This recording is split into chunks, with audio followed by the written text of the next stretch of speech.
Okay, we are here with the Trinity River Band, and right up to this point, we've just been laughing a lot. I'll tell you, right? We have. It's great to meet you guys and learn so much about you already, and let's just talk more about it.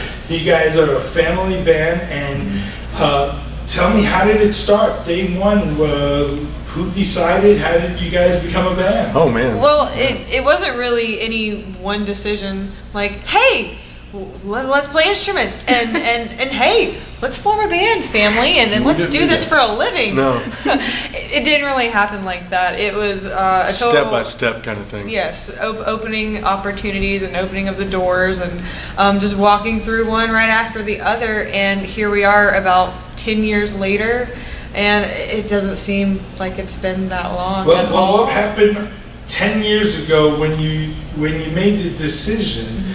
You had to make changes in your life. Mm-hmm. Right. Bring us back there. Like, what happened? Okay. Well, 10 years ago, actually it was more like 11 years ago, Michael and I went to our first festival in South Georgia, Twin Oaks Bluegrass Festival. And we really had a good time, loved the environment, thought we need to bring the kids here. And he's played guitar since he was 6 years old, learned from his grandfather. Yeah, so he's always had music. Years ago. Always had music in the home.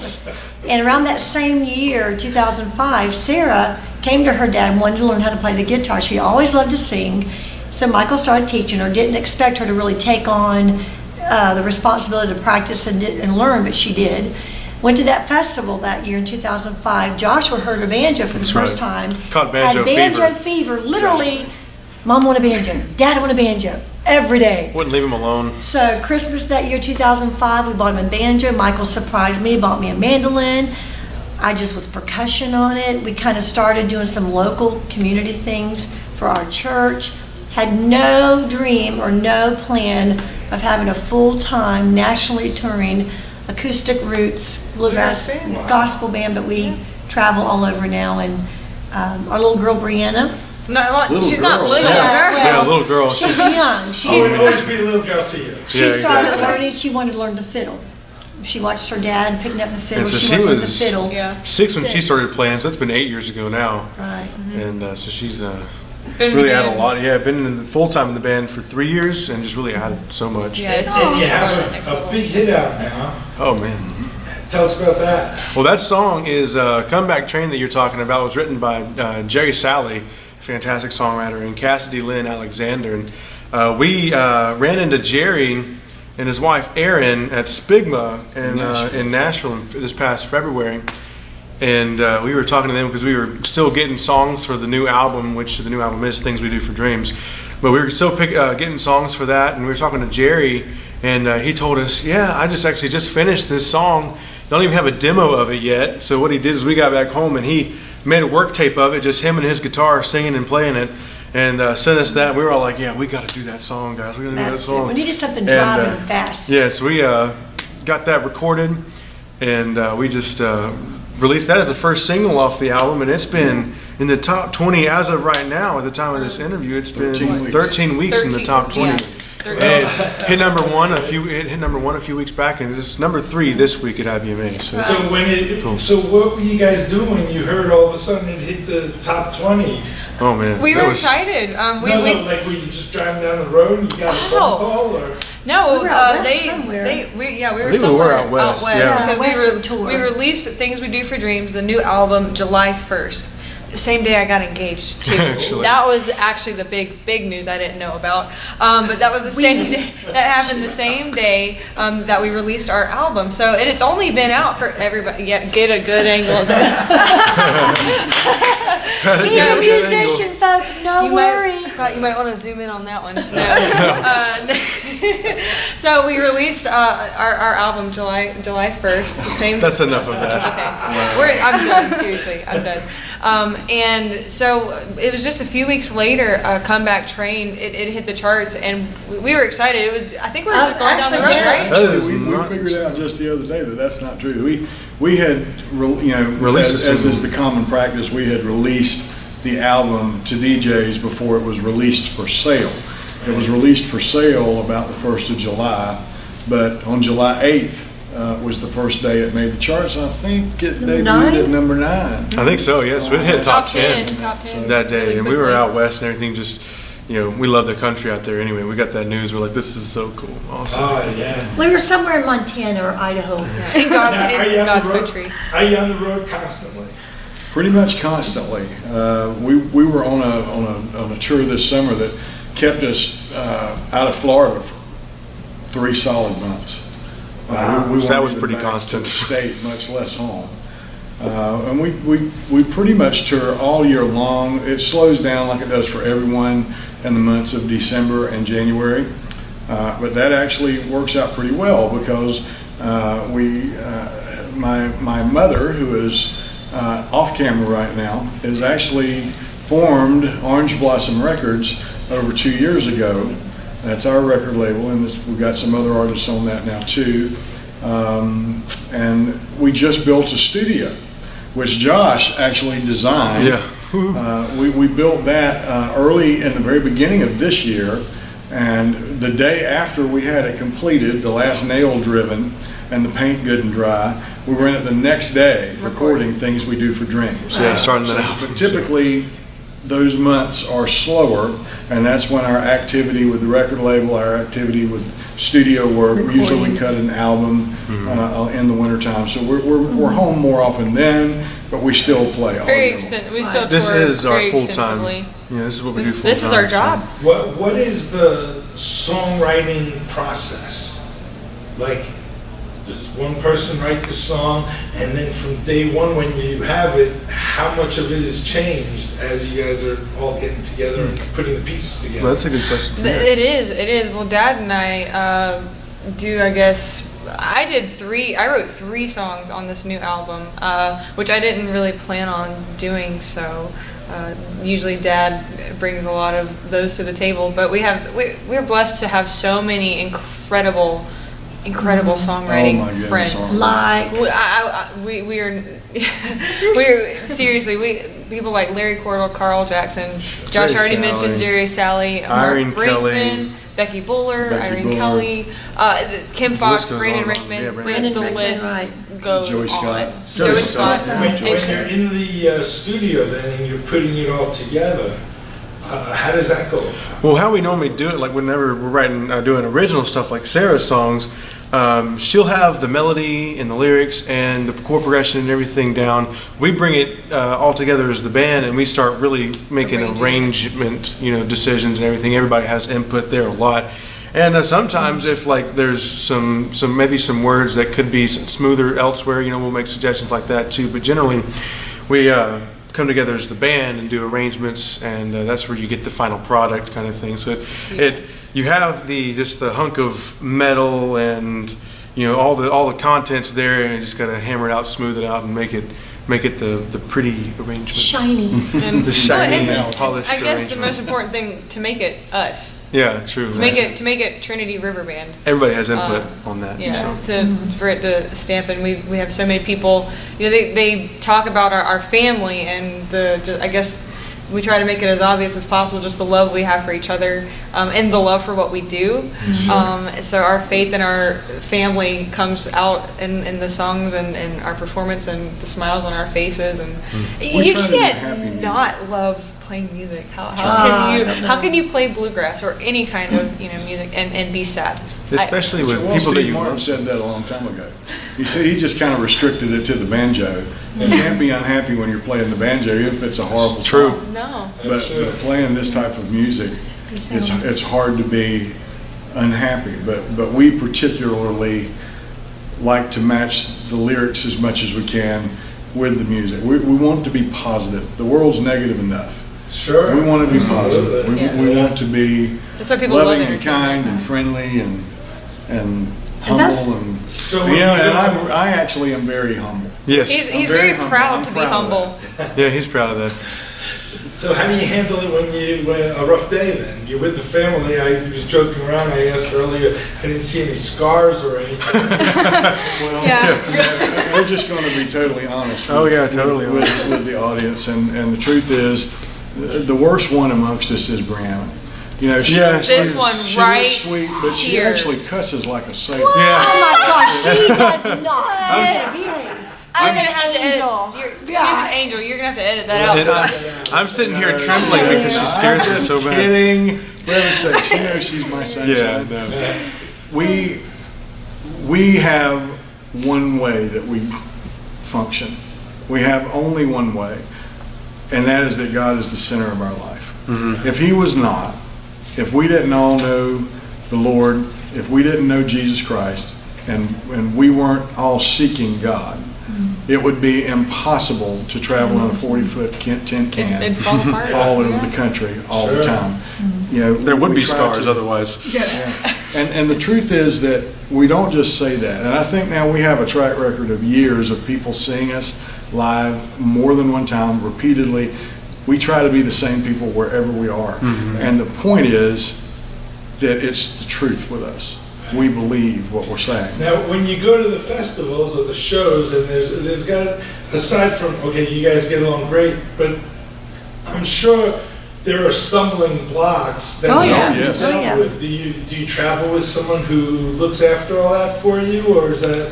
We do most everything ourselves. We are with Moonstruck Entertainment. Management. Management. Why do I keep saying Because that? Hope Well, River this just Entertainment. happened. Yeah, Hope River Hope River Entertainment Entertainment and merged with Moonstruck Management, they So I'm merged. trying to still make them That's okay. change their name. Moonstruck Management, we work with Penny McDaniel, and she, she's the only other person that we had worked with extensively that's outside of the family. We've got three, we keep it a 3-generation thing. Of course, Joyce Harris, his mom, our grandmother, is the CEO of Orange Blossom Records, the label that And she she's started. smiling She's right back now. Yeah, I'm telling here. you. She's back here beaming, y'all. And then, of course, so the record label.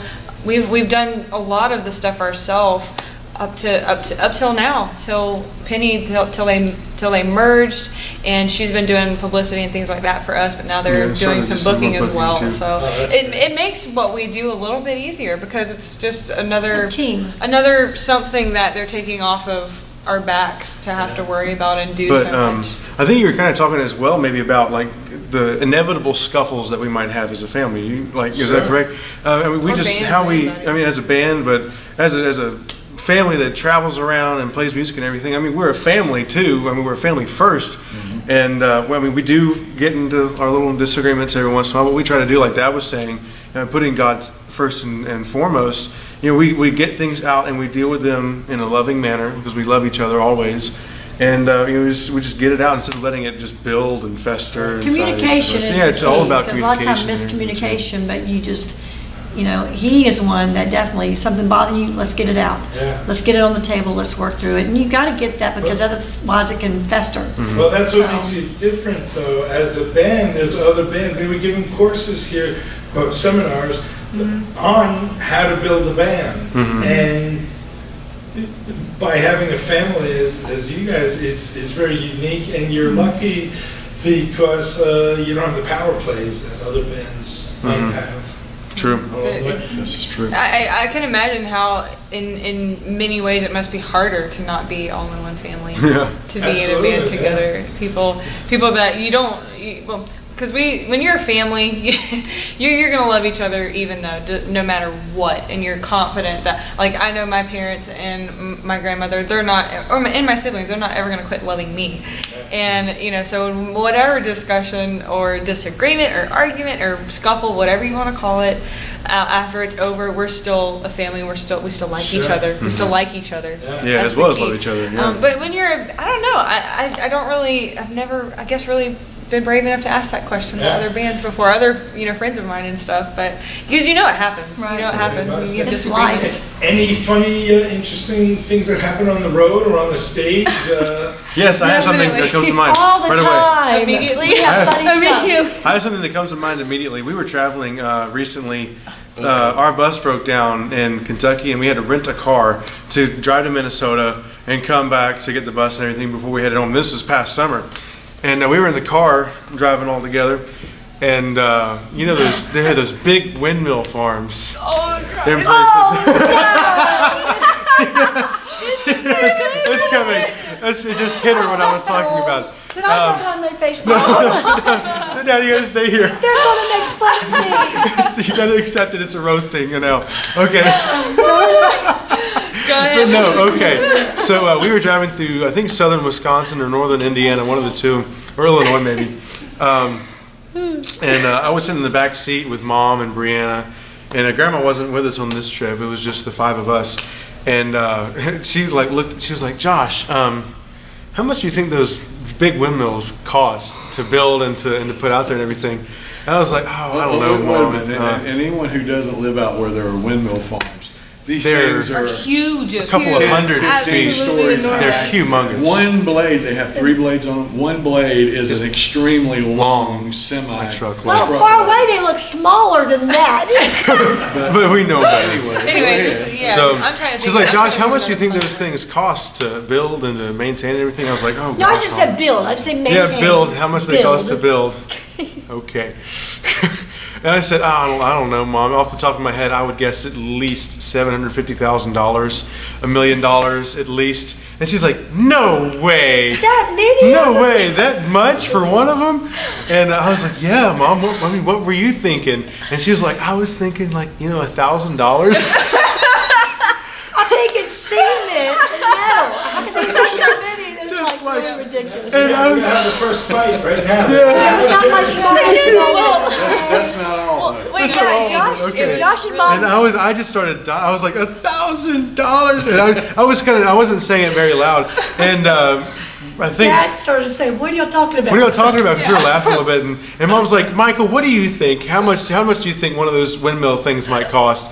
And Dad's like, "Oh gosh, Lisa, $1 million, $2 million, $1.5 million." And Mom's like, "Gosh, no way." She's like, said it again. she's like, "I think they're probably like I thought they were only like $1,000." And Dad's like, "Lisa, if they were made of styrofoam, it wouldn't be $1,000." If it was made out of styrofoam, it costs more than $1,000.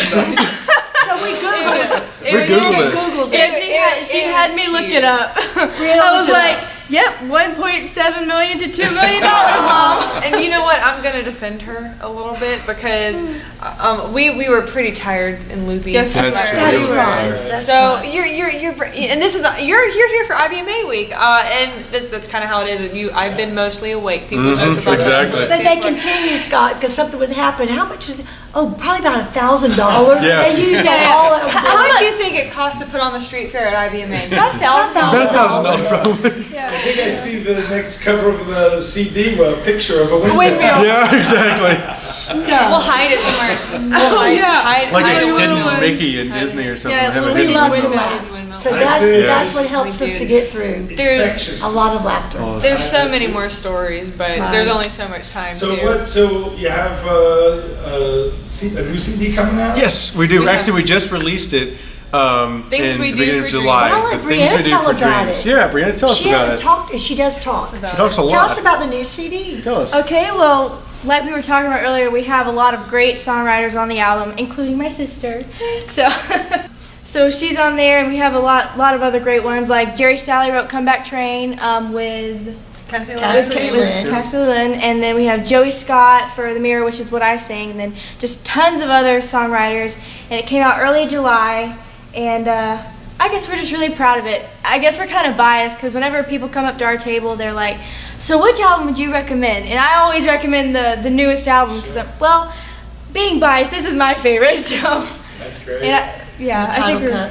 and the title cut is "Things We Do for Dreams," and Nice. Brink Brinkman wrote it. And Teresa Jordan. And Trusted Jordan, a good friend, yeah. Yep.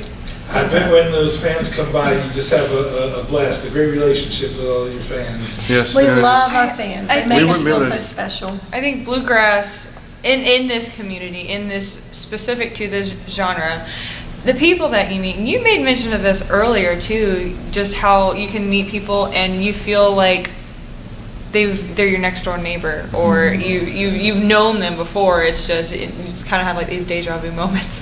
But the bluegrass community itself is a huge family, and people just love people. People just love people, Yeah. and we love people. And what's so. the website to find you guys? www.trinityrriverband.com. and, the on Facebook. www stands for World Wide Web. Yeah, there you go. Okay.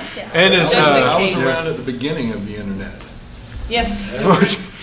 Used to didn't know what that was. I'm kind of proud I do. Oh my goodness. But yeah, they can Goodness, find yeah. us. That's our Buy it for website. $1,000. yeah. Costed to start. For it. Edit that out, don't worry. No, you're fine, you're fine. The first That's computer okay. was Keep it in, he'll get a good laugh. No, but yeah, find us on our website, trinityriverband.com. We're on Facebook, we're on Twitter. All the social media stuff is on All there of that. too. So that's Yeah. Are you guys good? You have any shows coming up now, or we're getting ready to slow down for the slow season? We Well, still close. have, October, November is still really busy. December will slow down, but you can go to our website on our tour page, which Joshua designed our website. He's a graphic designer, he's a web designer, he's a IT man. videographer. Yeah. Banjo He does it player. all, Banjo folks. player. Yeah, exactly. That If you part. need any websites, you can contact Joshua, he can help you with that. Contact Grandma, she has a new Yeah. business she's starting Yes. for you to design websites. Exactly. Right. Joyce Harris. She's a Orange Blossom savvy business Records. lady. She ain't got her hands into everything yet. That's right. But- Well, thanks so much for sitting down, and we're gonna all look for you, and can't wait to see you, and Thank you for the time. see you live, and look for your next new CD and all your old ones. We appreciate it. Definitely. Thank you Thanks so for much. having Thanks for us. having us.